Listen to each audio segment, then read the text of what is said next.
नमस्कार, आप देख रहे हैं पब्लिक टाइम्स और मैं हूं संध्या। तो चलिए अब बिना देरी किए जानना शुरू करते हैं बिहार की खास खबर को। बिहार के मुख्यमंत्री नीतीश कुमार अलग अलग जगहों पर कैबिनेट की बैठक करने के लिए जाने जाते हैं। कभी राजगीर में तो कभी वोट पर तो कभी बेगूसराय में मंत्रिपरिषद की बैठक कर चुके हैं। अब एक बार फिर से राजधानी पटना से बाहर कैबिनेट की बैठक की तैयारी शुरू हो गई है। मुख्यमंत्री नीतीश कुमार ने अधिकारियों को इस संबंध में तैयारी करने को कहा है। सीएम की हरी झंडी के बाद मुख्यमंत्री सचिवालय व जिला प्रशासन इसकी तैयारियों में जुट गया है। नीतीश कुमार अब पश्चिम चंपारण जिले के वाल्मीकि नगर में कैबिनेट की बैठक करेंगे। संभावना है कि छठ महापर्व के बाद यानी नवंबर महीने में वाल्मीकि नगर में मंत्रिपरिषद की बैठक होगी। पटना जिले में डेंगू मरीजों की संख्या बढ़ने से प्लेटलेट्स की मांग बढ़ गई है। हर रोज करीब 70 से ज्यादा प्लेटलेट्स यूनिट की शहर में खपत हो रही है। ऐसे में जिले में रक्तदाताओं की भी कमी हो गई है। इसकी वजह से मरीजों के परिजनों को दूसरे जिले से प्लेटलेट्स की व्यवस्था करनी पड़ रही है। जिले में करीब 6 सरकारी ब्लड बैंक है। इनमें पीएमसीएच, एनएमसीएच, पटना एम्स और आईजीआईएमएस मेडिकल कॉलेज अस्पताल के साथ साथ जयप्रभा ब्लड बैंक व रेड क्रॉस ब्लड बैंक शामिल है। पीएमसीएच व पटना एम्स की बात करें तो यहां हर रोज करीब 25 यूनिट की मांग आ रही है। यही हाल आईजीआईएमएस व एनएमसीएच मेडिकल कॉलेज का है।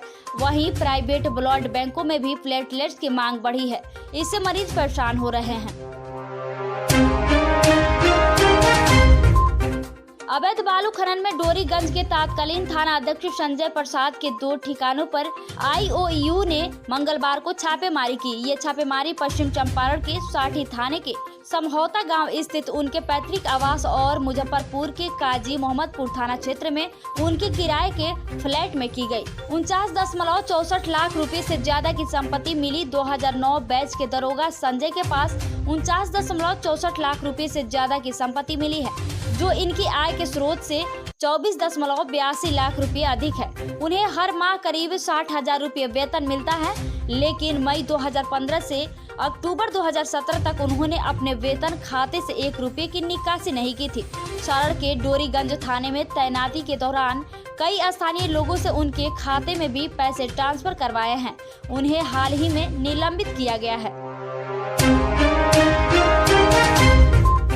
गांधी मैदान में पीएम नरेंद्र मोदी के हुंकार रैली में हुए बम ब्लास्ट मामले में बुधवार को एनआईए के विशेष जज गुरबिंदर सिंह मल्होत्रा की अदालत ने फैसला सुना दिया है। 10 आरोपितों में 9 को कोर्ट ने दोषी करार दिया है, जबकि 1 आरोपित को बरी कर दिया गया है। सजा के बिंदु पर फैसला 1 नवंबर को आएगा। बिहार के जूनियर डॉक्टरों ने एक बार फिर अनिश्चितकालीन हड़ताल पर चले गए हैं। सुबह 10 बजे से पीएमसीएच समेत सभी मेडिकल कॉलेजों में एमबीबीएस इंटर्न स्टाइपेंड बढ़ाने की मांग को लेकर कार्य बहिष्कार कर दिया है। इससे ओपीडी में जहां सैकड़ों मरीजों की परेशानी बढ़ गई है, इमरजेंसी वार्ड में भी सीनियर डॉक्टरों पर दबाव बढ़ गया है। जूनियर डॉक्टरों का कहना है कि पिछले 2013 से इंटर्न को महज 15,000 स्टाइपेंड मिलता आ रहा है, जबकि कई बार मांग पत्र देने और आंदोलन के बाद स्वास्थ्य विभाग की ओर से स्टाइपेंड बढ़ोतरी को लेकर आश्वासन भी दिया गया था। केंद्र सरकार की महत्वाकांक्षी परियोजना मुंगेर रेल सह सड़क पुल पर 2 माह बाद पैदल गंगा नदी पार करने का सपना साकार हो सकेगा। पुल से सभी वाहनों का आवागमन भी होगा। यह जानकारी निर्माण कंपनी के प्रोजेक्ट मैनेजर के पाठक ने दी। उन्होंने बताया कि 25 दिसंबर को पूर्व प्रधानमंत्री स्वर्गीय अटल बिहारी वाजपेयी की जन्मतिथि के अवसर पर इसे राष्ट्र को समर्पित करने की संभावना है। एक तरफ दुकान तो दूसरी तरफ शमशान, आखिर साहब कहां करे श्रद्धालु स्नान। जी हां, कटिहार के मनिहारी गंगा तट मुख्य गंगा स्नान घाट की यही स्थिति है। इन हालातों से स्थानीय प्रशासन भी पूरी तरह अनजान बना हुआ है। मनिहारी गंगा तट पर मुख्य स्नान घाट से सटकर ही कई दुकानें सजी रहती हैं, जबकि दूसरी तरफ यहां शमशान घाट है। मनिहारी गंगा घाट की काफी महत्ता है, पर यहाँ व्याप्त व्यवस्था से लोग परेशान है। प्रशासनिक स्तर पर इस दिशा में पहल नहीं होने से श्रद्धालुओं को काफी दिक्कतों का सामना करना पड़ता है। महापर्व छठ को देखते हुए मुख्यमंत्री नीतीश कुमार बुधवार को पटना के गंगा घाटों का जायजा लेने निकले। उप मुख्यमंत्री तारकिशोर प्रसाद समेत तमाम आला अधिकारियों के साथ उन्होंने अलग अलग घाटों का निरीक्षण किया। इस दौरान संपर्क पथ, सुरक्षा समेत अन्य बिंदुओं पर जरूरी निर्देश दिए। गांधी घाट से स्टीमर पर सवार होकर सीएम निकले। गंगा के बढ़े जलस्तर को लेकर अधिकारियों से उन्होंने बात की। उन्होंने कहा कि 3 नवंबर को एक बार फिर से तैयारियों का जायजा लेंगे। बिहार विद्यालय परीक्षा समिति से मैट्रिक परीक्षा लेने की तैयारी में जुटे छात्र छात्राओं के लिए जरूरी खबर है। बोर्ड ने मैट्रिक के छात्र को परीक्षा फॉर्म भरने की अवधि बढ़ा दी है। अब छात्र 28 अक्टूबर तक परीक्षा फॉर्म भर सकते हैं। इसका फायदा वैसे छात्र छात्राओं को होगा जो किसी कारण से अब तक अपना परीक्षा फॉर्म नहीं भर सके हैं। साथ ही 29 अक्टूबर को बोर्ड परीक्षा का डमी एडमिट कार्ड जारी कर देगा। डमी एडमिट कार्ड 29 अक्टूबर से 1 नवंबर तक स्कूलों के प्राचार्य डाउनलोड कर छात्रों को मुहैया कराएंगे। उस अवधि तक छात्र उसमें सुधार कर सकते हैं। इधर परीक्षा समिति ने 12 से 20 नवंबर तक मैट्रिक की सेटअप परीक्षा आयोजित करने का निर्देश राज्य भर के स्कूलों को दिया है। सेटअप परीक्षा का रिजल्ट भी बोर्ड को भेजना होगा।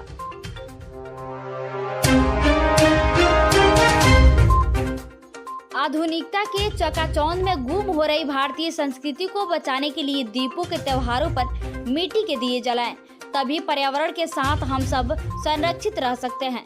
इसलिए सब लोगों को मिलजुल कर घरों में मिट्टी के दिए जलाने से 1 वर्ष का जो विकार रहता है वह भी दूर होता है। कुछ वर्षों से परंपरा व रीति रिवाज के प्रतिकूल दीपावली पर घरों में जलने वाले मिट्टी के दिए को कृत्रिम रोशनी ने अपने आगोश में लेकर भारतीय संस्कृति का ठुकरा घात किया है। इससे बचाने के लिए स्वदेशी अपनाओ के स्लोगन के साथ रामगढ़ के लोग घरों में मिट्टी के दिए जलाने की तैयारी में लगे हुए हैं। गांव से लेकर देवी देवताओं के मंदिरों में भी लोग मिट्टी के दिए जलाने की तैयारी कर रहे हैं। विगत दिनों बेतिया राज के रिकॉर्ड रूम से महत्वपूर्ण कागजातों की चोरी मामले में मंगलवार की रात नगर पुलिस बेतिया राज के 3 कर्मियों से दोबारा घंटों पूछताछ की, लेकिन अभी तक इस मामले में कोई नतीजा नहीं निकल सका है। बेतिया राज के जुड़े लोगों के अनुसार मंगलवार की देर शाम राज के जिम्मेदार पदों पर कार्यरत 2 कर्मियों और 1 सेवानिवृत्त कर्मी को पुलिस नगर थाना ले गई। इनमें से 1 से पहले भी पूछताछ हो चुकी है। कर्मियों से पुलिस करीब 5 घंटे तक पूछताछ की, बाद में सभी को मुक्त कर दी। घटना के 5 दिन बीत जाने के बाद भी पुलिस किसी नतीजे पर नहीं पहुंच सकी है। भागलपुर इंजीनियरिंग कॉलेज परिसर में हर साल बाढ़ आती है। इससे लाखों का नुकसान होता है और छात्रों की पढ़ाई प्रभावित होती है। बाढ़ की विभीषिका देख बीईसी के इलेक्ट्रॉनिक्स एंड कम्युनिकेशन इंजीनियरिंग के अंतिम सेमेस्टर के छात्र आकाश सागर ने फ्लड डिटेक्शन सिस्टम तैयार किया है। यह बाढ़ के खतरे को समय रहते भांप लेगा। आकाश ने बताया कि इस डिवाइस के जरिए 15 मिनट से लेकर 72 घंटे तक का पूर्वानुमान बताया जा सकता है। उन्होंने कहा कि बाढ़ के दौरान इसे गंगा किनारे लगाने की योजना है। सेंसर के जरिए पानी की लहर को देखकर डिडक्शन सिस्टम एनालिटिक ग्राफ देना शुरू कर देगा। इसके हिसाब से यह पता चल जाएगा कि आने वाले दिनों में कैंपस में कितना पानी आ सकता है।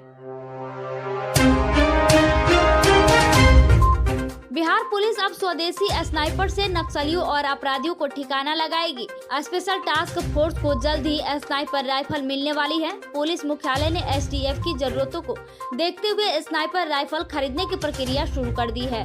भारत सरकार की डिफेंस पब्लिक सेक्टर यूनिट से यह खरीदारी की जाएगी। राइफल मिलने के बाद एसटीएफ की मारक क्षमता में काफी इजाफा होगा। इसकी मदद से एसटीएफ कमांडो बड़ी से बड़ी चुनौतियों का सामना आसानी से कर सकेंगे। बिहार में तय मानकों की उपेक्षा पर गाड़ियों को धड़ल्ले से फिटनेस प्रमाण पत्र दिया जा रहा है। फिटनेस के लिए परिवहन विभाग के कार्यालय आने वाली गाड़ियों में 97% को पास कर दिया जा रहा है और 1% से भी कम गाड़ियों को ही फिटनेस में फेल किया जा रहा है, जबकि 2% गाड़ियों को फिटनेस देने का मामला पेंडिंग में है। मानकों की उपेक्षा कर वाहनों की फिटनेस सर्टिफिकेट देकर परिवहन विभाग लोगों की जान और सेहत से खिलवाड़ कर रहा है।